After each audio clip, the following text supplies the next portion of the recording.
மக்கள் எல்லாருக்கும் வணக்கம். கண்டிப்பா எல்லாருமே நல்லா இருக்கீங்கன்னு நினைக்கிறேன். ஸோ உங்களுடைய எக்ஸாமுக்கான ப்ரிப்பரேஷன் அப்படிங்கிறது கண்டிப்பா எல்லாருமே நமக்கு ஒரு உந்துதல் வந்தாதான் நம்ம ஸ்டார்ட் அப் பண்ண ஆரம்பிப்போம். கரெக்டா? அதுதான் நம்மளுக்கு என்ன பண்ணி விடும் அப்படின்னோம்னா ஒரு சின்ன தூண்டி விடுதலை ஏற்படுத்தும். அந்த போல நமக்கு டென்டேட்டிவ் பிளானர் வந்திருக்கு. அந்த டென்டேட்டிவ் பிளானர்ல பாத்தீங்க அப்படின்னா நெக்ஸ்ட் இயர் உங்களுக்கு என்னென்னலாம் விஷயங்கள் இருக்க போகுது அப்படின்றத கொடுத்துருப்பாங்க. அப்போ அதெல்லாம் பேஸ் பண்ணி இப்போ அந்த எக்ஸாம்ஸ் மட்டும் கிடையாதுப்பா. முதல்ல எல்லாருமே கொஞ்சம் புரிஞ்சுக்கோங்க. ஏன்னா ஃபீல்டு சர்வேயர் பத்தி, டிராஃப்ட்ஸ்மேன் பத்தி, ரோடு இன்ஸ்பெக்டர் பத்தி இதெல்லாமே கேட்டுட்டு இருக்கீங்க. மேம் கண்டிப்பா நெக்ஸ்ட் இயர்ல வருமா அப்படின்னு சொல்லிட்டு. இப்போ நம்ம ஒரு ப்ரிப்பரேஷன்ல இருந்தால் மட்டும்தான் திடீர்னு வரக்கூடிய எந்த ஒரு இப்ப டிஎன்பிசிபியே பாத்தீங்க அப்படின்னா கூட இந்த இயர் வரும், இதுல வேக்கன்சி கொடுத்திருப்பாங்க, டிஎன்பிசிபிக்கு இதுதான் சிலபஸ் அப்படின்ற மாதிரி எல்லாம் எதுவுமே தெரிஞ்சிருக்காது மக்களுக்கு. கரெக்டா? ஏன்னா போன தடவை டிஎன்பிசிபிக்கான சிலபஸ் அப்படிங்கிறது கம்ப்ளீட்டா உங்களுக்கு ஒரு சில விஷயங்கள்லாம் மாறி இருக்கு. போன தடவைக்கு ஜிஎஸ் பேப்பரே கிடையாது, இந்த தடவை ஜிஎஸ் பேப்பர் இன்க்ளூட் ஆயிருக்கு. இனிமேல் டிஎன்பிசில நடக்க போற எதுவா இருந்தாலும் கண்டிப்பா உங்களுக்கு ஒரு ஜெனரல் ஸ்டடிஸ் பேப்பர் இருக்கும். இது எல்லாருக்குமே தெரிஞ்ச விஷயமா மாறிடுச்சு இல்லையா?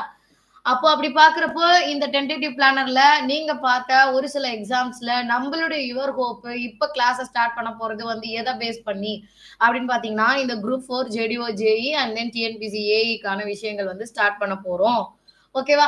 இதுல நம்ம என்ன கம்ப்ளீட்டா எப்படி எல்லாம் கவர் பண்ண போறோம்? ஏன்னா நிறைய பேருக்கு நிறைய டவுட்ஸ் இருக்கு. ஜான் 7ல இருந்து நம்ம கிளாஸ் ஸ்டார்ட் பண்ணுவோம்னு சொல்லியிருக்கோம். ஸோ ஜான் 7 அப்படின்னும் போது இப்பவே ஜாயின் பண்ணா எங்களுக்கு ஏதாவது படிக்கிறதுக்கு கொடுப்பீங்களா அப்படிங்கிற மாதிரி எல்லாம் கேட்டிருக்கீங்க. அதே மாதிரி கிளாஸஸ் எப்படி போகும், எப்படி நம்ம இப்ப நான் ஒர்க் பண்றேன், என்ன டைம்ல நான் பாக்குறது, அப்படி இப்படி நிறைய கொஸ்டின்ஸ் எல்லாம் இருக்கு. சோ இது எல்லாத்தையுமே கொஞ்சம் டீடைல்டாவே நம்ம இந்த வீடியோல பாத்துக்கலாம். ஓகேவா?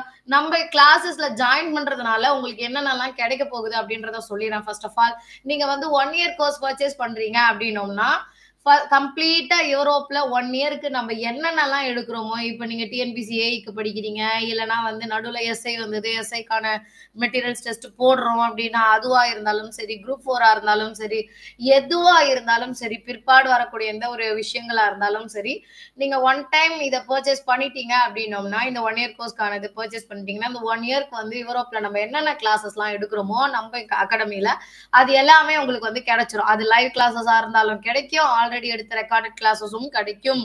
ஓகேவா? சோ டெக்னிக்கல் நான் டெக்னிக்கல் அப்படின்னு பாக்குறப்போ நிறைய பேர் டெக்னிக்கலுக்கு ரொம்ப அழகா இம்பார்ட்டன்ஸ் கொடுத்து ப்ரிப்பேர் பண்றீங்க. பட் நான் டெக்னிக்கல் பார்ட்னு பாக்குறப்போ இன்னமுமே நான் பாக்குறேன் அந்த டெஸ்ட் நீங்க அட்டன் பண்றது கம்மியா இருக்கு. அவுட்டர் வீடியோஸ் டெய்லியுமே உங்களுக்கு ரொம்ப ரொம்ப முக்கியமான கொஸ்டின்ஸ் வச்சு வந்துட்டு இருக்காங்க. பட் அதை எந்த அளவுக்கு யூட்டிலைஸ் பண்ணிக்கிறீங்க அப்படிங்கிறது எனக்கு உண்மையாலுமே கம்மியா தான் தோணுதுப்பா. அதனால நீங்க டெக்னிக்கலுக்கு எப்படி இது முக்கியம், இந்த சப்ஜெக்ட் ரொம்ப முக்கியம், இந்த கான்செப்சுவல் கிளாஸ் நம்ம பார்க்கணும், கியூடி அட்டன் பண்ணணும், அதுக்கு டெஸ்ட் படிக்கணும், அதுக்கான மெகா ரிவிஷன் அட்டன் பண்ணணும், அப்படிலாம் உங்களுக்கு எல்லாம் தோணுதோ அதே மாதிரி தான் நான் டெக்னிக்கலுக்கு. ஓகேவா? ஸோ டெக்னிக்கல் ரிலேட்டடாகவும் சரி, நான் டெக்னிக்கல் ரிலேட்டடாகவும் சரி, நம்ம போட்டிருக்கிற ஷெடியூலை உங்களுக்கு நான் முதலாவது காமிச்சிடுறேன். சோ டெக்னிக்கலுக்கு பாத்தீங்க அப்படின்னா நம்ம கம்ப்ளீட்டா போன வருஷம் நம்மளுடைய ஜேடிஓனுடைய நோட்டிபிகேஷன் வந்தது இல்லையா, அதுல நம்மளுக்கு ஒரு சிலபஸ் கொடுத்திருந்தாங்க இல்லையா, அந்த சிலபஸை பேஸ் பண்ணி தான் ஷெட்யூல் நம்ம போட்டிருக்கோம். சரியா? ஒருவேளை ஏதாவது இப்போ வரக்கூடிய ஜேடிஓல ஒரு சின்னதா ஆல்ட்ரேஷன்ஸ் இருக்குது அப்படின்னாலும் அந்த சிலபஸ்க்கான அதாவது நியூவா ஏதாவது கொடுத்தாங்க அப்படின்னாலும் உங்களுக்கு லேக் ஆகாது, அதை நாங்க முடிச்சு கொடுத்துருவோம். சரியா? சோ இது ஒவ்வொரு டாபிக்கான ரிலேட்டடான வீடியோ மெட்டீரியல் டெஸ்ட் எல்லாமே உங்களுக்கு கொடுக்கப்படும். எப்படி கொடுக்க போறோம் அப்படின்றதையும் சொல்லிடுறேன். இந்த பிளானர் பாத்தீங்க அப்படின்னா ஒரு நாள் விட்டு ஒரு நாள் உங்களுக்கு கியூடி அண்ட் தென் டெஸ்ட் இருக்கும். சோ இதுக்கான இப்போ 8th பாத்தீங்க அப்படின்னோம்னா ஜான் 8th என்ன பண்ணிருக்கோம், நம்ம first topic direct stress and direct strains tensile அதாவது அதான் அண்ட் தென் எலாஸ்டிக் பார பத்தின டிஃபார்மேஷன்ஸ் இருக்கு இல்லையா, இந்த பார்ட்டை நான் கொடுத்துருக்கேன். ஸோ இது ரிலேட்டடான கான்செப்சுவல் வீடியோ உங்களுக்கு கிடைக்கும். ஓகேவா? அதே மாதிரி மறுநாள் shear force bending moment diagram statically determinate பீம்க்கு இது ஃபர்ஸ்ட் இவருக்கு இஎம்ல பாத்தீங்கன்னா டிட்டர்மினேட் பீமுக்கு வரும். அண்ட் தென் கீழே ஸ்ட்ரக்சரல் இன்ஜினியரிங்ல பாத்தீங்கன்னா இன்டிட்டர்மினேட் பீம்ஸ்க்கு வரும். சரி, அதெல்லாம் விட்டுருக்கேன். இப்ப இதுக்கு கான்செப்சுவல் வீடியோ வரும். அன்னைக்கான ஈவினிங்கே உங்களுக்கு இது ரெண்டுத்துக்கும் சேத்தாப்புல ஒரு கியூடி இருக்கும். அதே மாதிரி அந்த QD முடிச்சாப்புல அதுக்கான ரிலேட்டடான டெஸ்ட் இருக்கும். இந்த மாதிரி ஒரு நாள் விட்டு ஒரு நாள் நீங்க டெஸ்ட் அட்டன் பண்றீங்க. அதுக்கப்புறம் அந்த வாரத்தினுடைய முடிவு சனிக்கிழமை வந்து பாத்தீங்கன்னா, அந்த வாரம் ஃபுல்லா நீங்க படிச்சீங்கல்ல, அந்த ஆல்ரெடி 2 டெஸ்ட் எழுதிருப்பீங்கல்ல, அதெல்லாம் சேர்த்தாப்புல இன்னொரு டெஸ்ட்டும் உங்களுக்கு வந்து இருக்கும். ஓகேவா? இப்ப அதே மாதிரி ஒரு யூனிட்டே கம்ப்ளீட் ஆகுது அப்படின்னா ஃபுல் டெஸ்ட் ஒன்று கண்டக்ட் பண்ண போறோம். இப்படி உங்களுக்கு வந்து ஒரு ஒரு சப்ஜெக்டா முடிக்கிறோமா, நல்லா நோட் பண்ணிக்கோங்க என்ன பிளான்னு சொல்லிட்டு. ஒரு வேளை கிளாஸ் நடுவுல உங்களால அட்டன் பண்ண முடியல, ஸ்கிப் ஆயிடுச்சு அப்படின்னாலும் அந்த வீடியோஸ் உங்களுக்கு நம்ம கொடுத்துருவோம். எப்ப வேணா நீங்க பாத்துக்கலாம். அதே மாதிரி ஒரு டெஸ்ட்டை நான் எழுதிட்டேன் ஆனாலும் எனக்கு சாட்டிஸ்ஃபை ஆகல, அதனால இன்னொரு தடவை எழுதலாமா அப்படின்னா தாராளமா எழுதலாம். புரிஞ்சா? அப்ப டெஸ்டும் நம்ம அட்டன் பண்ணிக்கலாம், எத்தனை தடவைனாலும் கிளாஸஸும் பார்த்துக்கலாம், QDஸும் பார்த்துக்கலாம். ஓகேவா? இந்த மாதிரி எல்லா யூனிட்டும் அதே மாதிரி தான்ப்பா நடக்குது. ஒரு நாள் விட்டு ஒரு நாள் QD டெஸ்ட், ஒரு நாள் விட்டு ஒரு நாள் QD டெஸ்ட், இப்படியே நடக்குதா? அதுக்கப்புறம் அந்த சப்ஜெக்ட் முடிஞ்ச உடனே ஒரு ஃபுல் டெஸ்ட் எழுதுறீங்களா? இதன்படியே அழகா நீங்க படிக்கிறீங்க. நீங்க வந்து நீங்க சேர்றீங்க, இல்ல ஜாயின் பண்ண முடியல, என்ன சூழ்நிலையா இருந்தாலும் பரவாயில்ல, தயவு செஞ்சு ஒரு ஷெட்யூல் போட்டு ப்ரிப்பேர் பண்ணுங்க. அந்த ஷெட்யூல் வந்து நீங்க ரொம்ப அப்படியே வந்துட்டு என்ன சொல்றது, அப்புறம் ஸ்டார்ட் பண்ணலாம், அடுத்த மாசத்துல இருந்து ஆரம்பிக்கலாம் அப்படிலாம் தள்ளி போடுறதுக்கான வாய்ப்பே கிடையாது. இதுக்கப்புறம் அப்படின்னும் போது உங்களுக்கே தெரியும், பிளானர் பார்க்கும்போது பிளானரை வச்சு நீங்க வந்து வேகன்சி கணக்கிட வேண்டாம். பட் இருந்தாலும் வேகன்சி அப்படிங்கிறது முந்திக்கு விட இப்ப குறைஞ்சிருக்குது அப்படிங்கிற மாதிரி ஒரு பயம் உங்களுக்குள்ள வரலாம். ஓகேவா? இதுவும் இன்னும் நாட்கள் போக வருடங்கள் போக பாக்குறப்போ இன்னுமே குறையறதுக்கான வாய்ப்புகள் இருக்குது. அதனால ஒண்ணு பிளேஸ் ஆகணும்னு முடிவு எடுத்துட்டீங்களா, தயவு செஞ்சு சொல்றேன், இந்த வருஷம் படிச்சாலும் உருப்படியா படிச்சு ஒரே வருஷத்துல எப்படி உள்ள போலாம் அப்படிங்கிற அளவுக்கு படிச்சுக்கோங்க. அதே மாதிரி ஒரு பிளான் போட்டு படிங்க, பிளான் பண்ணி படிங்க. அது உண்மையாலுமே முக்கியம். அது நீங்க வாழ்க்கையில உண்மையா நம்ம ஃபாலோ பண்ண வேண்டிய ஃபர்ஸ்ட் முக்கியமான விஷயமே நம்ம என்ன திட்டமிடுதல் அப்படின்னு சொல்லுவாங்க இல்லையா? நீங்க என்ன பண்ண போறீங்க, நீங்க என்னவா ஆக போறீங்க, நீங்க எந்த எந்த முறையில படிக்க போறீங்க, எதை என்ன நீங்க முடிக்க போறீங்க அப்படின்னு சொல்லிட்டு திட்டம் போடல அப்படின்னா நம்ம வாழ்க்கையில ஜெயிக்க முடியாது. சோ ஃபர்ஸ்ட் ஆஃப் ஆல் இதை போட்டுக்கோங்க. சோ இப்படி நம்ம வந்து ஒரு நாள் விட்டு ஒரு நாள் இப்படி எல்லாம் போட்டு ஃபுல் டெஸ்ட் எல்லாம் எழுதி இதெல்லாம் சொன்னேன் இல்லையா? அது வந்து கிட்டத்தட்ட ஏப்ரல் மாசத்துலயே எனக்கு 23ஆம் தேதியிலே, ஏப்ரல் தானே இது, ஆமா, ஏப்ரல்லயே எனக்கு வந்து முடியப்படுது. அதுக்கப்புறம் என்ன பண்ண போறேன், அதுக்கப்புறம் யூனிட் 1க்காக ஒரு உங்களுக்கு வந்துட்டு எத்தனை நாள் கொடுத்திருக்கேன் தெரியுமா? 3 நாள். 3 நாள்ல ஃபர்ஸ்ட் யூனிட்ட திருப்பி நம்ம ரிவைஸ் பண்றோம். ஒரு ஹோல் ரிவிஷன் இருக்கும், அதுக்கப்புறம் ஒரு ஹோல் டெஸ்ட் இருக்கும். அதே மாதிரி 2வது யூனிட்டுக்கு 3 நாள், 3வது யூனிட்டுக்கு 3 நாள், அந்த மாதிரி 10 யூனிட்டுக்கும் 3 நாள் கேப் விட்டுருக்கேன். ஓகேவா? இதுக்கு நடுவுல 5 யூனிட் முடிஞ்சப்புறம் 1ல இருந்து 5 நீங்க படிச்சீங்கல்ல, அதுக்கு ஒரு 200 மார்க் டெஸ்ட் இருக்கும். ஓகேவா? சோ ஃபர்ஸ்ட் ஒரு யூனிட்டுக்கும் நீங்க ஒரு நாள் விட்டு ஒரு நாள் டெஸ்ட் எழுதுறீங்க. அதுக்கப்புறம் அழகா 10 யூனிட் நம்மளுக்கு ஏப்ரல் மாசத்துல முடியுது. அதுக்கப்புறம் என்ன பண்றோம், மே மாசத்துல ஸ்டார்ட் ஆகுறது என்ன, ஒரு சப்ஜெக்ட்டுக்கு 3 நாள் கணக்குல போட்டிருக்கோம். 5 சப்ஜெக்ட் முடிஞ்சதும் ஒரு 200 மார்க் டெஸ்ட் இருக்கும். 5 சப்ஜெக்ட்ஸ்க்கும் கலந்தாப்புல இருக்கும். புரியுதா? என் குரல் வந்து கொஞ்சம் கஷ்டமா தான் இருக்குது, ஆனாலும் பிரச்சனை இல்லை, உங்களுக்கு புரியும் நினைக்கிறேன். அதுக்கப்புறம் என்ன ஆகுது, அடுத்த 5 சப்ஜெக்ட்ஸ் படிக்கிறீங்க. புரியுதா? நான் வந்து இதே பிளான்ல தான் போட்டிருக்கேன். அதாவது நம்மளுடைய நோட்டிபிகேஷன்ல என்ன ஆர்டர் இருக்கு, unit 1 engineering mechanics, unit 2 mechanics of structure இருக்குல்ல, இதே ஆர்டர்ல தான் போட்டிருக்கேன். புரியுதா? அப்போ என்ன பண்றீங்க, அடுத்த 5 சப்ஜெக்ட்ஸை கிட்டத்தட்ட எத்தனை நாள்ல முடிச்சிடுறீங்க, நீங்க வந்து 6ஆம் தேதி வாக்குல முடிச்சிருங்க. 6ஆம் தேதி வாக்குல என்ன பண்ணிட்டீங்க, இப்போ 200 மார்க்குக்கு 6ல இருந்து 10 யூனிட்டுக்கானதை முடிச்சிட்டீங்க. இப்ப நீங்க என்ன பண்ணிட்டீங்க, 10 சப்ஜெக்டும் படிச்சிட்டீங்களா? 5ஆம் தேதியில உங்களுக்கு ஒரு ரிவிஷன் மட்டும் கொடுத்துட்டு, அப்புறம் 6ஆம் தேதி உங்களுக்கு நான் ரிவிஷன் கொடுத்துருக்கு, 7 உங்களுக்கு ஒரு மார்க் டெஸ்ட், 8ஆம் தேதி ஃப்ரீ, 9 ஒரு மார்க் டெஸ்ட், 10 ஒரு மார்க் டெஸ்ட். இப்போ நான் ஏன் ஜூன் 6 வரைக்கும் போட்டிருக்கேன் அப்படிங்கிற மாதிரிலாம் திங்க் பண்ணாதீங்க. நோட்டிபிகேஷன் வந்துச்சு, எக்ஸாம் டேட்லாம் தெரிஞ்சிருச்சு அப்படின்னா நம்ம என்ன பண்ணிக்கலாம், ஷெட்யூல்ல சின்ன சின்ன மாற்றங்கள் பண்ணிக்கலாம். மத்தபடி என்னுடைய பிளான் இதுதான். உங்களுக்கு வந்து யூரோப் பத்தி ஏற்கனவே தெரியும், நோட்டிபிகேஷன் முன்னாடியே நம்ம முடிக்கணும்னு ட்ரை பண்ணுவோம். ஆனா இப்ப நம்மளுக்கு வந்து அவங்களே ஒரு அழகா ஒரு இது கிளீனா ஒரு என்ன கொடுத்துட்டாங்க, இப்ப மார்ச்ல வருதுன்னா ஜூலைல இதுக்கான எக்ஸாம் இங்க பாருங்க, குரூப் 4க்கு வந்து பாத்தீங்கன்னா ஜான்ல ஸ்டார்ட் ஆகி ஜூன்ல எக்ஸாம் இருக்கு. அதனால நம்மளுக்கு வந்து கேப் இருக்குது. அந்த கேப்பை நம்ம எப்படி யூட்டிலைஸ் பண்ணிக்கிறோன்றதுதான் விஷயம். ஸோ இந்த குரூப் 4க்கு இந்த ஜேடிஓ ஜேஇக்கு படிக்கிறவங்க தயவு செஞ்சு குரூப் 4 எக்ஸாமோ, ஒருவேளை உங்களுக்கு எக்ஸாம் டேட் ரொம்ப பக்கத்துல வருது, என்னால அவ்வளவு தூரம் டிராவல் பண்ணி போக முடியலன்னா அதுக்கு அதன் பிறகு பாத்துக்கலாம். ஆனா இப்போதைக்கு உங்க டார்கெட் என்னன்னா, ஜேடிஓ ஜேஇ படிக்கிறவங்க குரூப் 4க்கும் தனியா நம்ம டெஸ்ட் சீரிஸ் போட போறோம். நீங்க ஒன்ஸ் இதுல ஜாயின் பண்ணிட்டீங்கன்னா நம்ம உங்களுக்கு அதுவும் கொடுத்துருவோம். சரிங்களா? அதாவது ஜேடிஓக்கு ஜாயின் பண்றவங்களுக்கு குரூப் 4க்கு நம்ம என்னென்னலாம் பண்றோமோ அதையும் உங்களுக்கு நம்ம கொடுப்போம். நீங்க வந்து என்ன பண்ணிக்கலாம்னா அதையும் யூட்டிலைஸ் பண்ணிக்கலாம். புரிஞ்சுதா? அதே மாதிரி இதுல பாத்தீங்கன்னா உங்களுக்கு வந்து ஏப்ரல் ஜூலை இந்த ஏப்ரல்ல தான் நான் முடிக்கணும் அப்படின்னு சொல்லியிருக்கேன். கரெக்டா? ஸோ நீங்களும் அதே மாதிரி ப்ரிப்பேர் பண்ணுங்க. தயவு செஞ்சு கொஞ்சம் பிளான் படி ப்ரிப்பேர் பண்ணுங்க. இதுதான் வந்து நான் டெக்னிக்கலுக்கு போட்டிருக்கிற ஷெடியூல். நான் டெக்னிக்கலுக்கு உங்களுக்கு சார் அன்னைக்கு அழகா எக்ஸ்பிளைன் பண்ணியிருப்பாங்க. ஸோ நான் டெக்னிக்கலுக்குன்னா எப்படி குரூப் 4க்கு நம்ம ஃபாலோ பண்ண போறோமோ அதே தான் உங்களுக்குமே. ஒரு நாளுக்கும் உங்களுக்கு அழகா கைட் பண்ணுவாங்க. அண்ட் தென் வந்து நம்ம அதை கம்ப்ளீட் பண்றோம். ஜெனரல் தமிழுக்கு போடுற டெஸ்ட். இதுல முக்கியமான விஷயம் நான் உங்களுக்கு ஆல்ரெடி சொல்லியிருப்பேன். யூரோப்ல என்னென்ன கிளாஸஸ் எல்லாம் ஸ்டார்ட் ஆகுது, இதுல வந்து ஜாயின் பண்ணணும் அப்படின்னு நினைக்கிற மக்களா இருக்கீங்க. குரூப் 4க்கா இருந்தாலும் சரி, ஜேடிஓக்கா இருந்தாலும் சரி, இல்ல ஏஐக்கா இருந்தாலும் சரி, இல்ல கம்பைண்டா நான் 1 இயர் கோர்ஸா வாங்கிக்கிறேன், எதுக்கு தனித்தனியா வாங்குறது அப்படிங்கிற மாதிரி யோசிச்சாலும் சரி, நீங்க கீழே டிஸ்கிரிப்ஷன்ல உங்களுக்கு என்ன பண்ணுவோம், ஒரு ஜாயினிங் லிங்க் கொடுத்துருக்கோம். அந்த ஃபார்மை நீங்க ஃபில் பண்ணிட்டீங்க அப்படின்னா உங்களுக்கு டீம்ல இருந்து கைட் பண்ணுவாங்க. நீங்க மேற்கொண்டு என்ன பண்ணணும் அப்படின்றதுக்கு ஏத்த மாதிரி. ஓகேவா? அதே மாதிரி இல்ல நான் பேசணும் அப்படின்னு நினைச்சீங்க அப்படின்னோம்னா இங்க பாருங்க, உங்களுக்கு ஒரு நம்பர் கொடுத்துருக்கு இல்லையா, 9449623866. இந்த நம்பருக்கு நீங்க கான்டாக்ட் பண்ணி உங்களோட டவுட்ஸ் என்னவோ அதை நீங்க கிளாரிஃபை பண்ணிக்கலாம். இல்ல நீங்க வாட்ஸ்அப்ல மெசேஜ் பண்ணும்போது தயவு செஞ்சு எங்களுக்காக என்ன பண்ணுங்க, உங்களுடைய நேம், நீங்க என்ன கோர்ஸுக்கு கேக்குறீங்க அப்படிங்கறத மென்ஷன் பண்ணி ஒரு ஆடியோவோ இல்ல ஒரு மெசேஜோ அனுப்புங்க. நீங்க ஹாய்னு அனுப்புறது மூலியமா எங்களால ஒண்ணுமே புரிஞ்சுக்க முடியாது. அதனால தயவு செஞ்சு நேம் ஆஸ் வெல் அஸ் நீங்க என்ன கோர்ஸ் ஜாயின் பண்ணணும் அப்படின்னு நினைக்கிறீங்களோ ஒரு மெசேஜாவோ ஆர்எல்ஸ் வந்து பை மீன்ஸ் ஆஃப் ஒரு வாய்ஸ் மெசேஜாவோ நீங்க எங்களுக்கு சென்ட் பண்ணிக்கலாம். ஓகே? இப்பவே ஏஐக்கான ப்ரிப்பரேஷனை ஸ்டார்ட் பண்ண முடியுமா அப்படின்னு ஒரு டவுட் வரும். கரெக்டா? ஏன்னா மேம் இப்ப நான் வந்து ஏஐக்கான ப்ரிப்பரேஷனை ஸ்டார்ட் பண்ணோம்னா எப்படி இருக்கும்? நீங்க ஜேடிஓது படிச்சுட்டு ஏஐக்கு வந்தாலும் ஓகே, ஜேடிஓட சைட் பை சைட் நான் ஏஐக்கான போர்ஷனையும் படிக்கணும் அப்படின்னு நினைச்சாலும் we will provide you, we will guide you.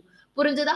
நீங்க அதை படிச்சுட்டு இப்ப ஏன்னா சில பேர் வந்து ஏஐக்கு படிச்சிருப்பீங்க, அவங்களுக்கு ஜேடிஓ ஒரு மேட்டரே இருக்காது, அழகா நீங்க என் கூட படிச்சுக்கலாம், லைவ்லயே படிச்சுக்கலாம்.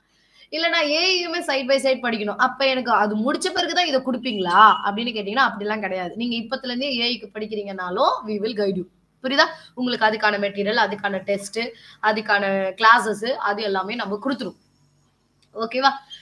அதே மாதிரி உங்க எல்லாத்துக்குமே ஒரு பேர் இருக்குல்ல, அதாவது யூரோப்ல வந்து ஆன்லைன் கிளாஸஸ் ரொம்ப அழகா எடுத்துட்டு இருக்காங்க, நீங்களுமே உங்களோட ஃப்ரெண்ட்ஸ் எல்லாருக்குமே ஷேர் பண்ணிட்டு இருக்கீங்க. அந்த வார்த்தையை நாங்க என்னைக்குமே காப்பாத்தியே ஆகணும்.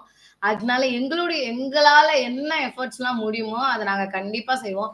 ஆல்ரெடி உங்களுக்கு நான் நிறைய விஷயங்கள் சொல்லியிருக்கேன் மக்களே. இது வந்து பாத்தீங்க அப்படின்னா நம்ம பசங்க எழுதி, நான் சொல்லியிருப்பேன் ஃபார்முலா டெஸ்ட்னு சொல்லியிருப்பேன், இதை லாஸ்ட் மினிட்ல எழுதுங்கன்னு சொல்லியிருப்பேன். அதை எழுதி எங்களுக்கு கொடுத்த ஃபார்முலா டெஸ்ட் அவங்க எழுதுனது எனக்கு ரொம்ப பிடிச்சது. நான் அவங்க ஃபைல்ஸ் எல்லாம் நான் டவுன்லோட் பண்ணி வச்சிருக்கேன். அவங்க அனுப்பிச்சது டெஸ்ட் அனுப்பிச்சது அது ரொம்ப சூப்பரா இருந்துச்சு. ஸோ இந்த மாதிரி தான் உங்களுடைய ப்ரிப்பரேஷன் இருக்கணும். இது வந்து நீங்க வந்து டைம் எந்த அளவுக்கு மேனேஜ் பண்ணி, ஏன்னா மேம் எனக்கு இப்பதான் யூரோப்பை பத்தி தெரிஞ்சதுதான் நான் முதலே ஜாயின் பண்ணிருப்பேன் அப்படி இப்படின்னு நான் லாஸ்ட் மினிட்ல வந்து புலம்புறவங்க மக்கள் நிறைய பேர் இருப்பீங்க. ஸோ அந்த மாதிரி இருக்க வேணாம். முடிஞ்ச அளவுக்கு டைம் யூட்டிலைஸ் பண்ணி ப்ரிப்பேர் பண்ணுங்க. ஓகேங்களா? ஸோ இந்த மாதிரி கொஞ்சம் ஃபார்முலா டெஸ்ட் கொடுத்துக்கோங்க. ஓகே? அண்ட் தென் வந்துட்டு இது வந்து ஒரு பார்ட்டுன்னு தான் நான் இதை சொல்லுவேன். இது வந்து யூரோப்ல ஜாயின் பண்ணி அவங்களுடைய வாழ்க்கையினுடைய ஒரு ஒரு சின்னதான ஒரு அடித்தளம் அவங்க வந்து யூரோப்ல கொடுத்தது நிமித்தமா அவங்க வந்து இப்ப ஒரு சூப்பரான பொசிஷன்ல வந்திருக்க மக்களினுடைய ஒரு பகுதி தான் உங்களுக்கு நான் காமிக்கிறேன். ஏன்னா இவங்க எல்லாருமே உங்களுக்கு தெரியும். இதுல நான் சக்சஸ் ஸ்டோரிஸும் உங்களுக்கு கொடுத்துட்டு இருக்கேன். நீங்க வேணா சக்சஸ் ஸ்டோரி நம்ம பிளேலிஸ்டே ஒண்ணு இருக்கும், அதுலயுமே பாருங்க. ஏன்னா எந்த சிலபஸ்ல எந்த போர்ஷனுமே இது வரைக்கும் நம்ம எடுத்ததுல எதுலயுமே லேக் ஆக்கி நம்ம வைக்கவே இல்லை. அப்படி உங்களுக்கு வந்து இதே மாதிரி நீங்க கொண்டு போகணும் அப்படின்னு நீங்க நினைக்கிறீங்க, உங்களுக்குமே வந்து பாத்தீங்க அப்படின்னோம்னா நீங்க படிக்க போற எக்ஸாம்ஸ்க்கு அப்படி கொண்டு போகணும்னு நினைக்கிறீங்க அப்படின்னா ஃபுல் எஃபர்ட்ஸ் போடுங்க. நம்மளுமே உங்களுக்கு வந்து கண்டிப்பா எங்களால முடிஞ்ச அளவுக்கு சூப்பரான கைடன்ஸ் கொடுப்போம். நமக்கு நிறைய விஷயத்த கத்துத்தரதே வந்து பாத்தீங்க அப்படின்னா ஒரு தடவை எக்ஸாம் எழுதிட்டு வரும்போது நம்மளுக்கு ஒரு ஃபீல் இருக்கும், ச்சே இந்த தப்பா பண்ணிருக்கவே கூடாது, அந்த தப்பா பண்ணிருக்கவே கூடாது அப்படின்னு சொல்லி. அப்ப தோல்விகள் தான் வந்து சரியான வெற்றி அடைவதற்கான பாடங்களை கற்றுத்தருகிறது. ஆனா அது கற்றுத்தரும் பொழுதே அதை நாம் கற்றுக்கொள்ள வேண்டும். கொஞ்சம் கால தாமதம் பண்ணிட்டோம் அப்படின்னோம்னாலும் நம்ம என்ன தப்பு பண்ணோன்றதை நம்மளே மறந்தே போயிடும். அதனால உங்களுக்கு அந்தந்த சூழ்நிலை நீங்க ஒரு நேத்து நான் வந்து ஒரு வீடியோ பார்த்தேன். எனக்கு ரொம்ப பிடிச்சிருந்தது அந்த வேர்ட்ஸ். அதாவது வந்து என்ன அப்படின்னோம்னா, நம்ம வந்து ஒரு ஸ்டெப்ல இங்க லாஸ்ட் ஸ்டெப்ல இங்க நின்னுட்டு இருக்கோம். இப்ப நம்ம வந்து அந்த ஒரு கேம் இருக்கும்ல, இது பேரை மறந்துட்டேன் நானு. இங்க இருந்து இங்க குதிக்கணும். நல்லா ஜாலியா தான் இருக்கும். ஆனா அந்த இந்த இடத்துல வந்து நிக்கும்போது இப்ப ஸ்விம்மிங் பூல்ல கூட வந்து பாத்தீங்க அப்படின்னா, அந்த ஸ்விம் பண்றவங்க நல்லா ஹைல இருந்து ஜம்ப் பண்ணி குதிப்பாங்க. இல்லையா? ஜம்ப் பண்ணி குதிக்க மாட்டாங்க. ஜம்ப் பண்ணுவாங்க. ஸோ அந்த மாதிரி பண்றப்போ இந்த டிப்ல வந்து நின்னு ஒரு சின்ன ஜம்ப் குடுத்து, அதுக்கப்புறம் அழகா எழுந்து குதிப்பாங்க. இல்லையா? ஸோ அந்த மாதிரிலாம் பண்றதுக்கு முன்னாடி எல்லாருக்குமே ஒரு பயம் இருக்கும். ஆனா அந்த பயம் இங்க நான் நின்னுட்டே யோசிச்சுக்கிட்டே இருந்தேன்னா, இந்த அழகான தருணம் என்பது எனக்கு கிடைப்பது கிடையாது. இன்னும் கொஞ்ச நேரம் நான் யோசிச்சேன்னா, பின்னாடி வரவன் டென்ஷன் ஆயிடுவான். "தயவு செஞ்சு தள்ளி போறியா?" அப்படிங்கிற மாரி ஆயிடும். இதுதான் வாழ்க்கையில நம்மளுக்கு நடந்துகிட்டு இருக்கிறது. நம்ம என்ன பண்றோம், நம்ம ரொம்ப காலதாமதம் பண்றோம். நம்ம சில விஷயங்கள வந்து ரொம்ப யோசிக்கிறோம் அப்படிங்கிறதுனால, நமக்கு பின்னாடி படிச்சுட்டு இருந்தவன்லாம் இப்ப சூப்பரா "அப்பா இப்பதான்டா கிளியர் பண்ணான். என் ஜூனியர்ரா அவன். இப்ப பாரேன் ஏஐ ஆயிட்டான்" அப்படின்னு. நம்ம அது வந்து நம்ம பொறாமப்பட மாட்டோம். ஆனா நம்ம மனதளவுல ரொம்பவே கஷ்டப்படுவோம். இதுதான் நம்ம வாழ்க்கையில நடந்துகிட்டு இருக்க ஒரு விஷயமா இருக்கு. அதனால நீங்க உங்களுடைய நேரத்த சரியா யுட்டிலைஸ் பண்ணிக்கோங்க. எனக்கு ஏஜ் ஆகுது, வீட்ல நெறைய விஷயங்கள் நடக்குது, டிப்ரஷன் ஆகுது, அப்படி இப்படி நம்மளுக்கு நெறைய காரணங்கள் இருக்கலாம். ஆனா அது எல்லாமே எல்லாருக்குமே இருக்குது. அதனால வந்து நீங்க அதுல இருந்து எப்படி மீண்டு வரப் போறீங்க? நீங்க அந்த ஒரு சூழ்நிலையிலயும் எப்படி நீங்க பிரிப்பேர் பண்ண போறீங்க?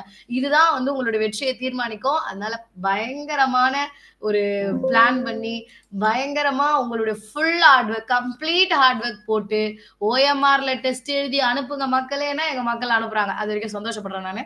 ஸோ இந்த மாரி ஓஎம்ஆர் பிராக்டிஸும் குடுத்து, இப்ப இது எங்க மக்களுக்கு நம்ம குடுத்துட்டு இருக்க டெஸ்ட். அதையுமே ரொம்ப அழகா ஓஎம்ஆர்லயும் எழுதுறாங்க, ஆன்லைன் டெஸ்ட்டும் எழுதுறாங்க. உடனே அங்கேயே மார்க் தெரியுது. இங்க என்ன பண்றாங்க அப்படின்னோம்னா, ஓஎம்ஆர் பிராக்டிஸ்க்காக இங்கேயும் எழுதி அனுப்புறாங்க. இதெல்லாம் எனக்கு ரொம்ப நான் என் மக்களிடத்துல கேட்ட ஒரு விஷயம் இது. செஞ்சுட்டு இருக்காங்க. இதே மாதிரி தான் எனக்கு நீங்களுமே ஆகணும் அப்படின்னு நாங்க ஆசைப்படுறோம். எத்தனையோ தடவ வந்து உங்களுக்கு நான் எங்களுடைய மக்களுடைய விஷஸ்லாம் அனுப்பிச்சிருக்கேன். நான் உங்களுக்கு வந்து பார்த்தீங்க அப்படின்னா, நம்மளுடைய ஓப்பன் டெலகிராம் குரூப்லயே ஆல்ரெடி ஏஐ எழுதின பிறகு மக்கள் என்னென்ன கருத்துக்கள்லாம் சொன்னாங்களோ, அது எல்லாமே பின் பண்ணியிருக்கேன். உண்மையா உங்களுக்கு யூரோப்ப பத்தி தெரிஞ்சுக்கணும்னு நீங்க நினைச்சீங்கன்னா, போய் அந்த கமெண்ட்ஸ்லாம் நீங்க படிங்க. அதெல்லாம் வந்து உள்ளான வார்த்தைகள்னு சொல்லலாம். அவ்ளோ மனசுல இருந்து சொன்ன வார்த்தைகள் அது எல்லாமே. சோ அதே வார்த்தைகள நாங்களுமே காப்பாத்தணும் அப்படின்றதுக்காக தான் ஒவ்வொரு பேட்சுமே எங்களால முடிஞ்ச அளவுக்கு ஃபுல் எஃபர்ட்ஸ் போட்டு கொண்டு போயிட்டு இருக்கோம். ஃபுல் கைடன்ஸ் குடுத்துட்டு இருக்கோம். கம்ப்ளீட் சிலபஸ் முடிச்சு குடுத்துட்டு இருக்கோம். நான் டெக்னிக்கல் பார்ட்டுமே எனக்கு ஃபுல் சாட்டிஸ்ஃபேக்ஷனா அந்த கிளாஸஸ்மே போயிட்டு இருக்கு. சோ இப்படிதான் உங்களுக்கு எங்களால முடிஞ்ச சப்போர்ட்ஸ் நாங்க குடுத்துட்டு இருக்கோம். சோ இத நீங்க ப்ராப்பரா யுட்டிலைஸ் பண்ணிக்கிறது மூலியமா நீங்களுமே வாழ்க்கையில ஒரு நல்லதொரு நிலைமைக்கு வர்றதுக்கும், ஈன்ற பொழுதின் பெருதுவக்கும் தன் மகனை சான்றோன் என கேட்ட தாய், தன் மகளை சான்றோன் என கேட்ட தாய் அப்படிங்கிறதான குரலுக்குரிய அர்த்தமா நீங்க மாறுறதுக்கும் கம்ப்ளீட்டா யூரோப்பினுடைய கைடன்ஸ் கண்டிப்பா இருக்கும். நிறைய கமெண்ட்ஸ் இருக்குது. நான் உங்களுக்கு வந்து இதெல்லாம் ஏற்கனவே நிறைய தடவை உங்களுக்கு நான் வந்து சொல்லியிருப்பேன். என்னால சில விஷயங்கள்லாம் எடுத்துட்டும் வர முடியல நானு. அது உங்களுக்கு நான் வந்து பின் பண்ணி வைக்கிறேன். நீங்க வந்து டெலகிராம்ல படிச்சுக்கோங்க. உங்களுக்கு வந்து யூரோப் பத்தி தெரியணும் அப்படின்னோம்னா கண்டிப்பா ஏன்னா எந்த இடம்னே தெரியாம அகாடமி பத்தி முழுசா தெரியாம நம்ம ஜாயின் பண்றதுக்கு யாருக்கா இருந்தாலுமே கஷ்டமா தான் இருக்கும். அதனால நீங்க வந்து கண்டிப்பா பாருங்க. அண்ட் முக்கியமான விஷயம் அவுட்டர் வீடியோஸ் நிறைய கிளாஸஸ் நம்ம போட்டிருப்போம். நம்ம கிளாஸஸ் எப்படி இருக்கும் அப்படின்னு தோணுச்சுனாலும் நீங்க வீடியோஸ் முதல்ல பாருங்க. அதுக்கப்புறம் முழு நம்பிக்கையோட வந்து ஜாயின் பண்ணுங்க. ஓகேங்களா? எந்த விதமான அதிருப்தியுமே இல்லாம முழு நம்பிக்கையோட வந்து ஜாயின் பண்ணுங்க. எங்களால என்ன உங்களுக்கு வந்து சப்போர்ட்ஸ் கொடுக்க முடியுமோ அதை நாங்க கண்டிப்பா கொடுப்போம். ஓகே சரிங்களா? சோ இதுதான் மக்களே நம்மளுடைய திட்டம். குரூப் 4க்கு இப்படிதான் அவங்களுமே பிளான் பண்ணியிருக்காங்க. Every Saturday and Sunday test இருக்கும். அதாவது general studies part and then அந்த வாரம் நீங்க படிச்ச general studies plus aptitude and then வந்து பாத்தீங்க அப்படின்னா ஜெனரல் தமிழ் இது மாதிரி அவங்க டெஸ்ட் கொடுத்துட்டு இருக்காங்க. இது வந்து பாத்தீங்க அப்படின்னோம்னா நான் டெக்னிக்கலுக்கு பண்ணிட்டு இருக்க விஷயம். ஓகேவா? டெக்னிக்கலுக்கு நான் உங்களுக்கு ஆல்ரெடி எக்ஸ்பிளைன் பண்ணிட்டேன். இப்போ லாஸ்ட் இயர் நோட்டிபிகேஷனுக்கு ஏத்த மாதிரி தான் நான் வந்து கம்ப்ளீட்டா சிலபஸ் வந்து போட்டிருக்கேன். ஒரு பார்ட் கூட அதுல மிஸ் ஆகுற மாதிரி நான் போடல. எல்லாமே கவர் ஆகுற மாதிரி தான் போட்டிருக்கேன். அந்தந்த நாள் அதாவது நம்ம கொண்டு போகணும் அப்படிங்கிற திட்டத்தோட தான் பண்ணப்பட்டிருக்குது.